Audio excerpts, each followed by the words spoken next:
I came home and found out I'd been evicted without notice. My key didn't work, the lock had been changed, and taped to my front door, like a parking ticket on life support, was a notice from the Echo Ridge HOA. Emergency intervention, it said. Potential gas leak. According to them, I now owed $750, 0 cents for new keys, plus a $500 0 cents processing fee, whatever that meant. No call, no inspection I was told about. Just gone. I stood there holding a laptop bag and a cold coffee like a man who'd come home to find someone else had claimed his identity. What they didn't know, what they couldn't possibly imagine, was that they'd just broken into a house wired with more surveillance than a Las Vegas casino. And all of it? Designed, installed, and monitored by yours truly. Leave a comment below and let us know where you're watching from. If you love wild, true-feeling stories packed with twists, justice, and just the right amount of HOA chaos, don't forget to hit that subscribe button. Tomorrow's story is even more jaw-dropping, and trust me, the surprises coming next, you won't want to miss them. 3 years earlier, I'd bought this place after landing a major security consulting contract. It was my first home. Corner lot, mature trees, and just enough space to make the mortgage feel like a win. My parents had rented their entire lives, so for me, owning a home wasn't just a milestone. It was personal. Echo Ridge looked like every suburban dream brochure. Clean sidewalks, friendly nods, and lawn care contests that bordered on obsessive. I figured I'd finally found a peaceful place to live and maybe plant some roots. I even joined the community watch. That's when I met Sharon Bellamy, HOA president, self-appointed empress, and full-time enthusiast of telling grown adults how to live. She had a knack for phrasing control as concern, and a smile so tight it could double as a zip tie. It started small, a warning letter about my flower pots. Terracotta, apparently, out of alignment with Echo Ridge's spring color scheme. I thought it was satire. It wasn't. The follow-up came with a $50 0 cents fine and a not-so-subtle note about neighborhood standards. I showed up to the next HOA meeting thinking I could talk like an adult. What I found was less meeting, more performance. Sharon ran the show like she was hosting a telethon for authoritarian. That night she announced a special renovation fund, $1,500, 0 cents per household, no clear budget, just vague talk about beautification. When I asked for a breakdown of costs, the temperature in the room dropped, like I'd slapped somebody's dog. Sharon's smile tightened. That level of detail is handled internally, she said, which, I learned later, is HOA code for shut up and pay. Soon after, neighbors started treating me like a slightly contagious cough. The friendly nods vanished, invites stopped, and my inbox filled with cheerful reminders that I was the only household not yet contributing to the fund. Then Sharon called me directly. Her voice was sugar-coated, but the threat was clear. Echo Ridge values participation, Marcus. It's what keeps our community strong. That same night, I reviewed my security footage. 2 nights prior, someone had been in my yard, late, quiet, deliberate. Not walking a dog, not passing by. Examining my window frame, measuring spacing, testing the gate. Hoodie up, but the limp gave him away. Carl Granger, HOA vice president, former cop, now apparently part-time trespasser. That was the moment I stopped being a homeowner and started preparing for war. I didn't react. I reinforced. I spent the next week upgrading my security systems. Motion sensors, redundant storage, thermal imaging, even a backup power grid. I logged every message, violation, and HOA email. I started building a digital case file because something told me I wasn't just being annoyed, I was being targeted. And maybe I wasn't the first. Sharon and her crew wanted power. They weren't running a neighborhood, they were running a scheme. And they'd just picked the wrong house to pressure. I've built security systems for embassies, banks, and 3-letter agencies. Echo Ridge thought I was just another guy with a lawn. They had no idea I was watching them closer than they'd ever watched me. And this lock change? That was their first real mistake. You'd think a grown man could put a flower pot on his own porch without causing a scandal. Turns out, in Echo Ridge, terracotta is a gateway crime. A week after moving in, I got my first warning letter from the HOA, signed, stamped, and dripping with passive-aggressive cheer. According to Sharon Bellamy, the pots I'd placed near my front steps were aesthetic violations and, get this, emotionally aggressive. Didn't even know a planter could be confrontational. What was it doing, leaning menacingly toward the begonias? That should have been my first clue. This wasn't a neighborhood. It was a dollhouse, and Sharon was the kid rearranging the furniture. And just like that, I started to see the edges of the frame I was being pushed into. At first, I chalked it up to overzealous decor policing. I figured I'd get used to it. After all, every neighborhood has that one person who thinks the 4th of July flag is too faded. But this wasn't just one person. It was a system. And Sharon wasn't just enforcing rules, she was writing them, interpreting them, and punishing you for not intuiting them in advance. Living in Echo Ridge felt less like joining a community and more like signing up for a reality show you didn't audition for, hosted by people who believed power should come with pearls. I started to notice that violations weren't just about rules, they were about compliance. Smile at the meetings, nod at the newsletter. Nobody cares about your mulch color. But speak up? Suddenly your trash bins are half an inch out of place. It was subtle, but suffocating. And it made me wonder, who was really running this place? I remember my first HOA meeting like it was a corporate icebreaker hosted in a Stepford Wives reboot. Sharon stood at the front with a clipboard like it was a scepter. She breezed through the budget, skipped over the Q&A, and introduced a new special renovation fund.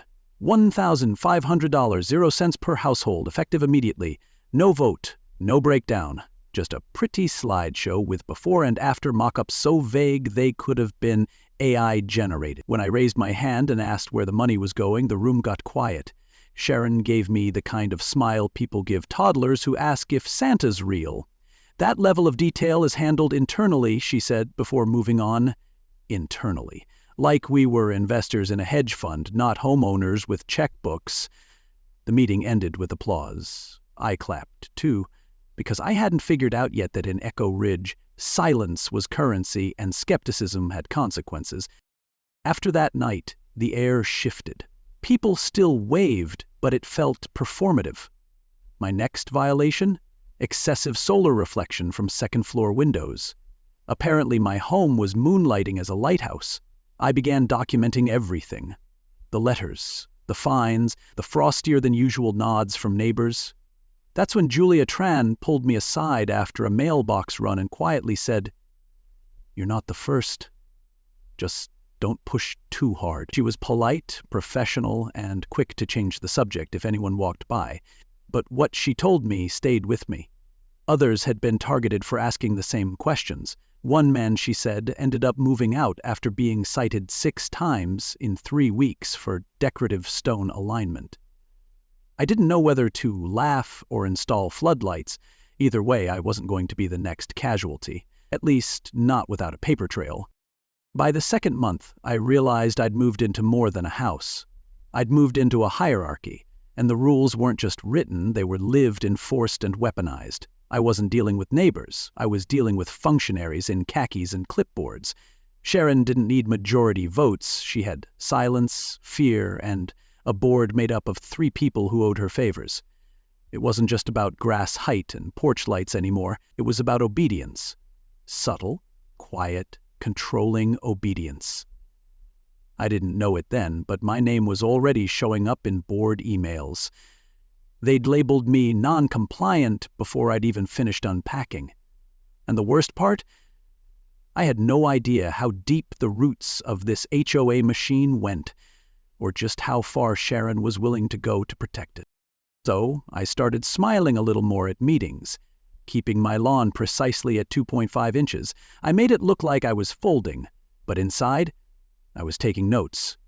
Because you can't challenge a system you don't understand. And the more I watched, the more I realized this wasn't about one rule, this was about many small leashes pretending to be a community. And when you pull those leashes tight enough, people stop asking questions. But I wasn't built for silence, and this story? Oh, it was just warming up. It was 2:17 a.m. when I caught Carl Granger limping through my yard like a raccoon in loafers. Flashlight in one hand, measuring tape in the other, and the kind of focus normally reserved for bomb squads or obsessive hobbyists. He wasn't lost. He wasn't drunk. He was inspecting. My window frames, door seams, the distance from my mailbox to the curb. You don't measure things at 2 a.m. unless you're planning something you don't want seen in daylight. Lucky for me, I saw all of it in night vision, captured from 3 different angles.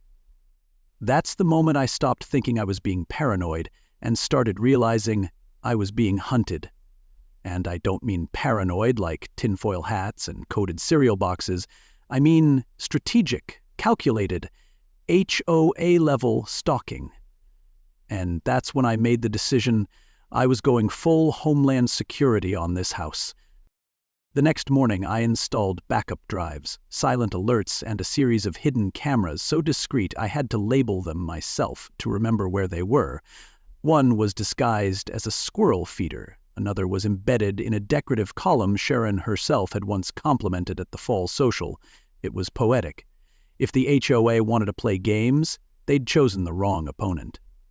I designed systems that withstood international cyber attacks. What's a clipboard army to a guy who once locked out a black hat team from 3 continents before lunch?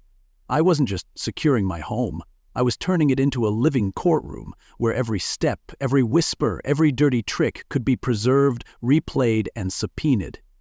It felt less like defense and more like chess, and I already had the first 6 moves mapped out.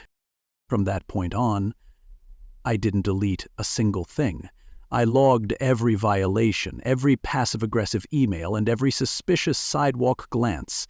I started building a timeline, documenting patterns that even the most bored county clerk would find troubling. Carl showed up twice more that week, once during garbage pickup and again while pretending to fix a neighborhood sprinkler. He wasn't fixing anything.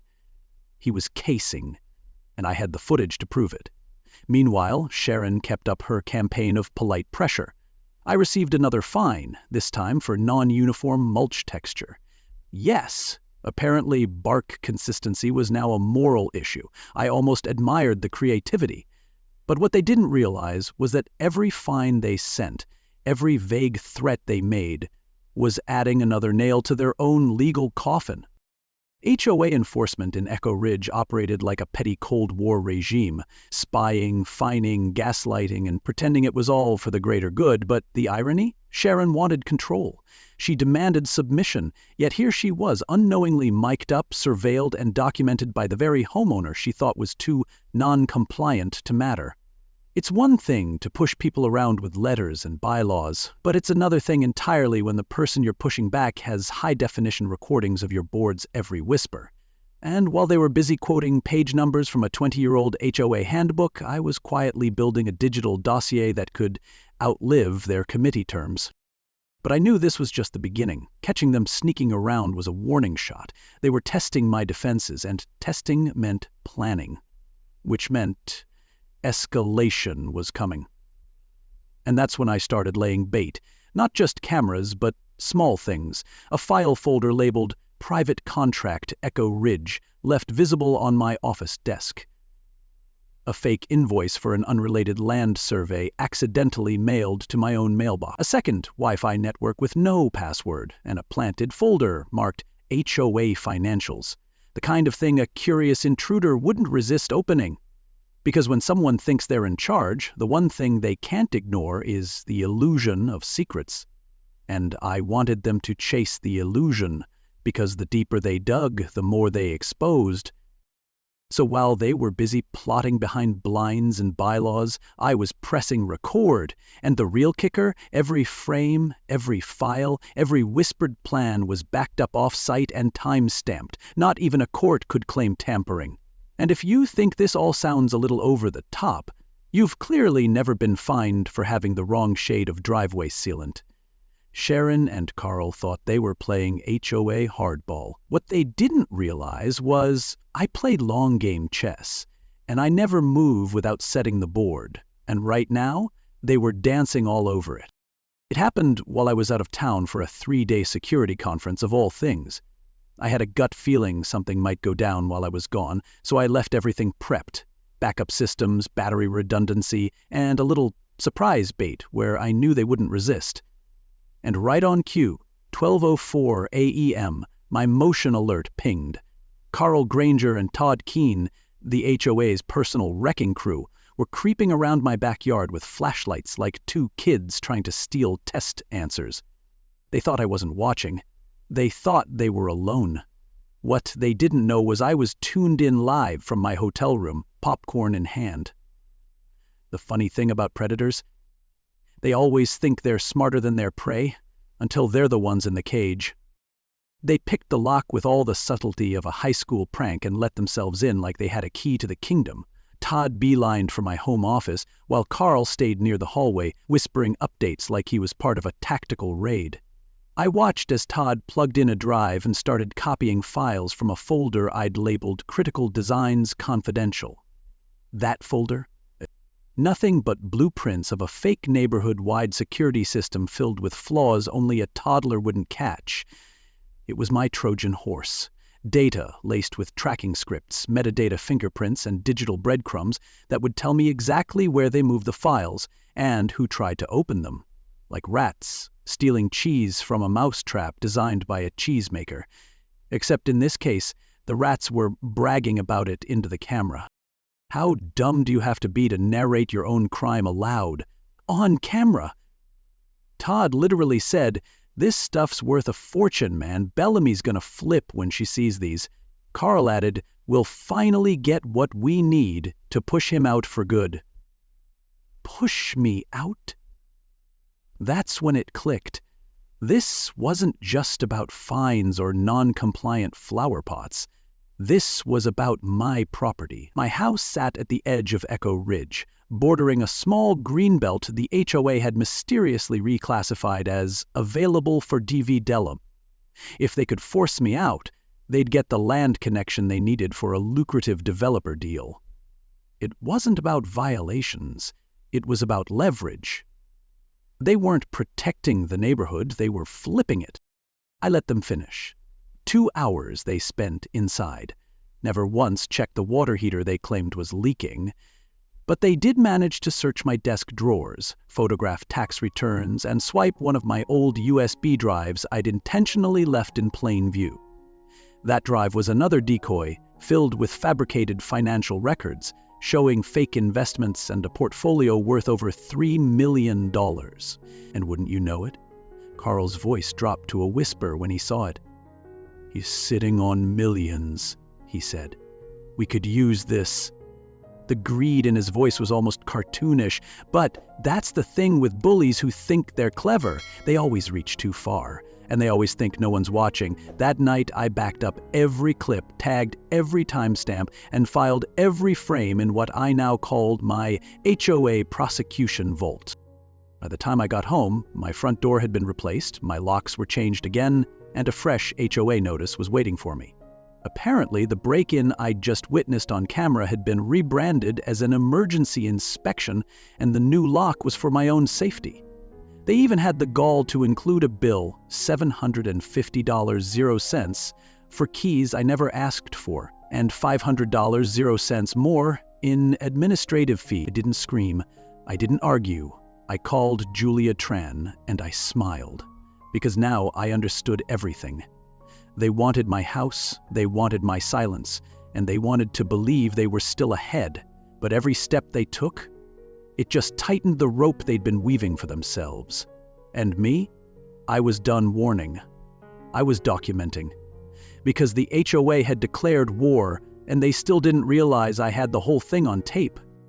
If you found this story helpful or eye-opening, send it to a friend who might be dealing with their own HOA nightmare, or just needs a reminder that standing up with smarts still matters.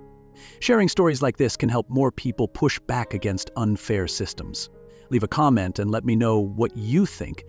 What would you have done in Marcus's shoes? After the lock change stunt and the fake emergency notice, I did something that probably confused the hell out of them. I folded. At least, that's what it looked like. I paid half the fines. I started showing up to HOA socials with a casserole and a smile. I even volunteered to help with the neighborhood newsletter. To Sharon, it probably felt like victory, like I'd finally learned my place in her perfectly curated fiefdom. But the truth? I was buying time. Time to build something better than a complaint. I was building Operation Glass House. Because Sharon's empire wasn't just built on rules, it was built on secrets. And the one thing a glass house hates? A guy who collects rocks. I knew they were hiding something bigger than me. The break-in, the fines, the urgency. It wasn't just about control. It was about value, property value, land. I started digging into Echo Ridge's renovation fund and noticed something odd. The math didn't math. Thousands of dollars supposedly spent on beautification, yet no visible change except one. Survey markers quietly popping up along the eastern greenbelt, the one that just so happened to border my property. I filed a request for public records at the county office and found a developer's name that kept showing up. Pinecrest Holdings. On paper, it looked like a third-party firm, but dig deeper and you find something familiar. Listed partners with ties to Sharon's late husband's estate. Coincidence? Not in this zip code. While I played the smiling neighbor by day, I was collecting audio at night. Using a device no larger than a pen cap, I bugged the HOA clubhouse, slipped a recorder under the refreshment table, and quietly installed a network sniffer inside the Wi-Fi router they used during meetings. It wasn't illegal. I wasn't hacking nuclear codes. I was simply collecting what was being broadcast in public spaces, which, ironically, they never thought to secure. And what I found? Jackpot. Recordings of board members talking about how to encourage certain residents to move. Mentions of the Powell situation as a barrier to the Eastern Parcel Project, and Sharon, in her own words, saying, once we have that corner lot, the deal goes through. So there it was. My house wasn't just inconvenient. It was in the way. Why ask for transparency when you can just record everything? That became my new motto. I tracked emails, meeting notes, even calendar invites from board members, syncing to shared devices. The entire scheme unraveled like a poorly tied shoelace. They were funneling HOA funds into dummy maintenance projects, using the receipts to offset land development costs, and planning to flip the greenbelt to the developer for a cool $1 million, with zero input from the actual homeowners. All they needed was my property to create a new access road. And since they couldn't buy me out, they decided to fine me out, pressure me, break me. Except now, they'd walked right into their own spotlight. But I wasn't ready to reveal my hand, not yet. Instead, I leaned deeper into the act. I thanked Sharon publicly for her leadership. I offered to help organize the upcoming spring festival. I even stood next to Carl during a group photo for the HOA website. Meanwhile, I was backing up video files to multiple secure drives, editing clips, creating a timeline of their tactics that could be understood by any investigator or any judge. Because this wasn't just about revenge anymore, it was about exposure, about making sure no other homeowner got treated like a tenant in their own house.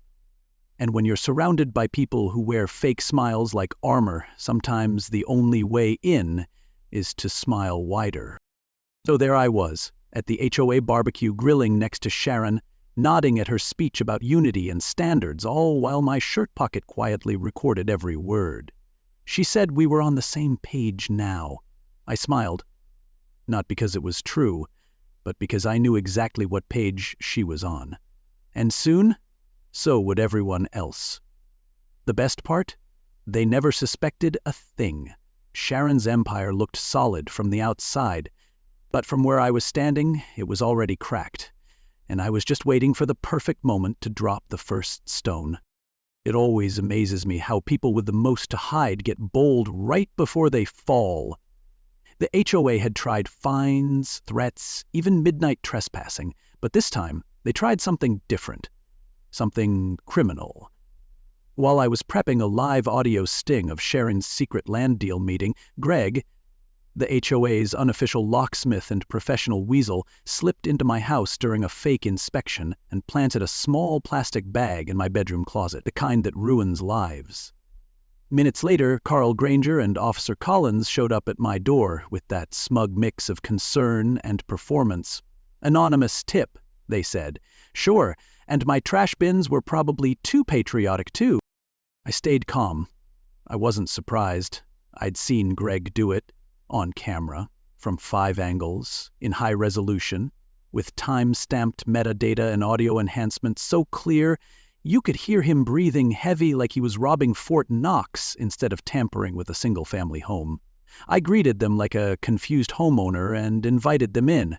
Officer Collins led the way, with Carl trailing close behind, tossing in helpful suggestions like, "You may want to check the second bedroom closet. Sometimes renters leave things behind."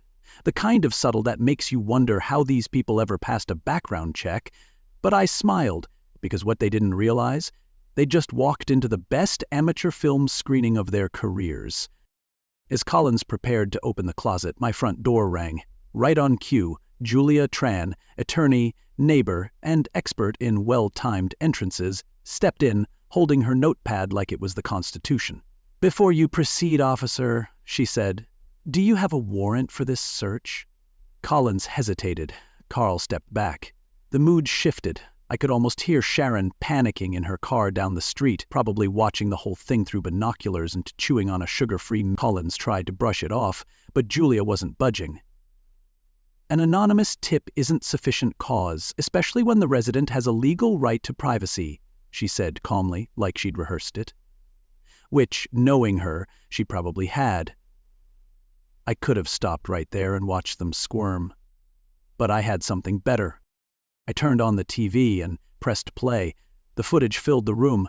Greg, mid-break-in, placing the bag carefully between my spare sheets and muttering to himself. Carl on the phone outside saying, "We've got what we need, send Collins." It was like a bad heist movie, but with worse lighting and no soundtrack. Collins stared at the screen, the kind of stare you give a train wreck you're realizing you're part of. "That's doctored," Carl said, voice cracking. I didn't even answer. The irony was thick enough to slice. They wanted to ruin my reputation. Instead, they got broadcast in 1080p to law enforcement. Trying to outmaneuver a security expert is like challenging a chess grandmaster to checkers and insisting pawns can move backward.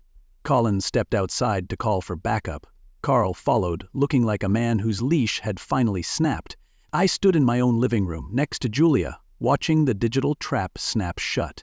For months, I'd been labeled a problem resident, but now I was the one with receipts, footage, legal counsel, and a foolproof timeline. And this little charade? It didn't just clear my name. It blew open the whole HOA's operation, because if they'd gone this far with me, how many others had they done it to? As backup officers arrived and Officer Simmons, one of the few good ones, stepped in, things started moving fast. Sharon was called for questioning. Greg was detained. Collins looked like he'd seen a ghost. And I stayed quiet. Sometimes justice doesn't need a gavel. Sometimes it just needs a well-placed camera and a little patience. But I wasn't done. Not yet, because now I had a new question. If they were willing to frame me, forge inspections, and sell off land in secret, what else were they hiding? And who else needed help fighting back? Stay tuned. This glass house wasn't done shattering. 3 days after the closet incident, Echo Ridge went from quiet suburbia to local headline gold. Sharon Bellamy, Carl Granger, Greg the locksmith, and Officer Collins were all named in a formal investigation. HOA accounts were frozen, emergency board meetings were called, and someone, definitely not me, but someone with excellent timing, leaked a short compilation video online. It featured the board's greatest hits: Carl breaking in, Greg planting evidence, Sharon counting money with a developer in her kitchen. No narration, no edits, just raw, time-stamped, high-definition footage. It spread like wildfire. Turns out people love justice, especially when it's caught on camera and scored with the HOA's own theme music from their spring social. The residents weren't just shocked. They were angry, because now they weren't just seeing violations, they were seeing the scheme behind the smiles. The community meeting that followed wasn't just full, it was standing room only. People who hadn't shown up to anything since the pool vote were suddenly front row and furious. I sat in the back, quiet, watching neighbors connect dots in real time. Mr. Douglas spoke first. "I always thought it was weird they fined me for a rose bush. Now I realize they wanted my property." Others chimed in. One woman near tears said her late mother had been fined into selling. I finally stepped up when Martin Monroe, one of the few who'd suspected the rot early on, pointed in my direction and said, "Marcus should tell them. He's the reason any of us even know what's going on." I walked to the front, not with a folder, not with a script, just a flash drive and a quiet pulse of adrenaline. I plugged in and played what I called the real Echo Ridge. Footage of fake inspections, bribery, secret meetings, and petty tyranny all lined up like dominoes. Residents gasped. Some laughed nervously. A few stood in silence, jaws clenched. But no one left. This wasn't just a highlight reel. It was a confession in video form. Sharon threatening dissenters in code. Carl joking about pushing Powell out by summer. Greg laughing while copying files. It was poetic justice delivered frame by frame. The board's empire crumbled like overpriced gingerbread. I didn't yell. I didn't grandstand. I ended the presentation with a single sentence. This is what happens when power isn't questioned. And for the first time since moving in, Echo Ridge applauded for the right reasons. That night, residents demanded resignations. An interim board was voted in. Julia was appointed legal counsel. HOA policy manuals were reviewed like ancient texts that had just been unearthed. The state attorney general's office stepped in to audit the finances. The community that once fined me for planter color now handed me baked goods and asked if I'd consider joining the board. I declined. Not because I didn't care, but because I never wanted that kind of power. Not in a place where power had been misused like fertilizer on fake flowers. I didn't need a seat at the table, I just wanted to make sure the table wasn't built on lies. Still, something lingered, a kind of awkward gratitude. Some neighbors couldn't make eye contact. Others sent thank you cards signed by people who once skipped me on Christmas cookie routes. I wasn't bitter, just amused. Because now that the fear was gone, people remembered they had voices. It's funny how fast silence turns into action when someone shows you it's okay to speak up. The real story wasn't about me. It was about how many good neighbors were sacrificed at the altar of Sharon's ambition. And now that the curtain had fallen, the real question wasn't, what just happened? It was, what's next? Because once you've torn the mask off the monster, you still have to rebuild the village it scared into silence. And that part? That was just beginning. The morning Sharon was led out in handcuffs, she screamed, "This neighborhood was mine!" like she was being dragged off stage at a royal pageant. I didn't say a word, just watched from a few yards away, coffee in hand, and let the moment speak for itself. There's a funny kind of silence that follows a takedown like that. Less about noise, more about presence.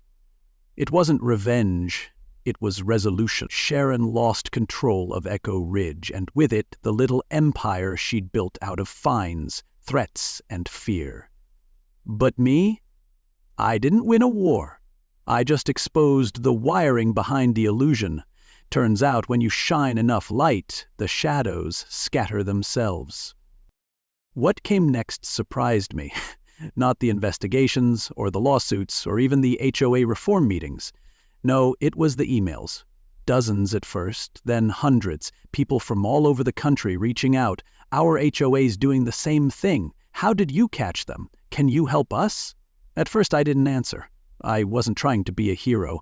I just wanted to be left alone in a house I paid for, on a street where flower pots weren't considered an act of rebellion. But the more I read, the more I realized Echo Ridge wasn't an outlier, it was a template. And Sharon? She was just one of many playing queen in a system built to protect the crown, not the citizens beneath it. So, I agreed to a few calls, helped a retired vet in Arizona document illegal inspections, gave a single mom in Florida the blueprint to track forged citations, consulted on a board restructuring in Oregon. Quietly, without fanfare, I became the guy people called when their HOA stopped looking like a community and started acting like a cartel. I didn't post about it. I didn't need credit. The satisfaction wasn't in the spotlight. It was in watching people learn how to hold the flashlight themselves. I'd spent months being the guy no one believed. Now, even the whisper of my name in a meeting made certain board members flinch. I never said I had more evidence, but everyone assumed I did. That, right there, that's power. Echo Ridge rebuilt itself. New board, transparent policies, real elections. The park that Sharon tried to sell was preserved and renamed after a longtime resident who passed away during the ordeal. Julia joined the board and rewrote the enforcement protocol from scratch. And me, I stayed out of it, sat in the back during meetings, nodded when necessary. I'd done my part. The rest belonged to the people who lived there, who now saw through the curtain. At the first block party under the new leadership, someone handed me a plate and called me the quiet hero. I laughed, because if they only knew how loud the planning had been behind the scenes. Still, I let it slide. Sometimes it's better to let folks write the ending they need. People always assume security is about walls, locks, and cameras, but the best security system isn't made of wires. It's made of memory, pattern recognition, patience. It's the man who designs the system and stays silent until the lights come on. That was me. The whole time, not a vigilante, not a hacker, just a man who paid attention. If they're afraid of what you know, maybe they shouldn't be doing it. I never had to shout, never had to threaten. I just let the truth speak for itself, frame by frame, file by file. And now, even with Sharon gone, Carl disgraced, and Greg under indictment, no one ever parks in front of my house for too long. Not because I told them not to, but because people remember what happened the last time someone thought they could take this place without asking. And that's the part no one saw coming. How a quiet man pushed too far turned every invasion into evidence and every injustice into leverage, not with force, not with fury, but with patience, precision, and proof. I didn't just protect my home. I protected the idea that no one should be bullied into silence by people hiding behind rules they don't follow themselves. The truth didn't just set me free, it held them accountable. And if you're still listening, maybe that truth resonates with you too. Because this wasn't just a story about HOA chaos or neighborhood politics. This was about knowing your rights, trusting your instincts, and never underestimating your own power when you're prepared. It's about how justice doesn't always arrive in sirens or headlines. Sometimes it shows up as a time-stamped video, a calm response, and a refusal to back down. I hope you caught the bigger message behind all the twists. The most dangerous person in the room isn't the loudest. It's the one who sees everything and waits. So, if this story made you think, if it reminded you that smart resistance matters, if it gave you even one strategy to face unfairness in your own life, share it with someone who needs to hear it, a neighbor, a friend, a cousin locked in some HOA madness of their own, and tell them what you learned here. You just have to know where to point the camera. Leave a comment below and let us know your thoughts. What would you have done? What would you want the next story to explore? And if you believe stories like this matter, like the video, subscribe to the channel, and tap the bell so you don't miss the next true-feeling twist in this wild world of justice and poetic payback. The next story? It's even wilder. And trust me, you're going to want to see how that one ends.